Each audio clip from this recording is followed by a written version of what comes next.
নামাজ না পড়ায় সবচেয়ে বেশি জাহান্নামে নেয় না, রোজা না রাখায় সবচেয়ে বেশি জাহান্নামে নেয় না, ওয়াজ মাহফিলে না আসায় সবচেয়ে বেশি জাহান্নামে নেয় না, দান সাদেকা না করায় সবচেয়ে বেশি জাহান্নামে নেয় না, কোরআন তেলাওয়াত না করায় সবচেয়ে বেশি জাহান্নামে নেয় না। তাহলে কিসের সবচেয়ে বেশি জাহান্নামে নেয় মানুষকে? সুইলা রাসূলুল্লাহ সাল্লাল্লাহু আলাইহি সাল্লাম আন আকসারি মা ইউদখিলুন নাস আন-নার, মানুষকে সবচেয়ে বেশি জাহান্নামে নেয় কোন জিনিসে জিজ্ঞাসা করা হয়েছে।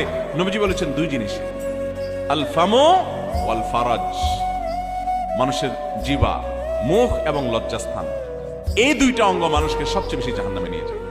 সবচেয়ে বেশি জাহান্নামে নিবে এই দুইটা অঙ্গ। নামাজ পড়ে, দাঁড়িয়েও আছে, কিন্তু ফেসবুকে তলে তলে জেনা করে, চ্যাট করে, এটা তো জেনা।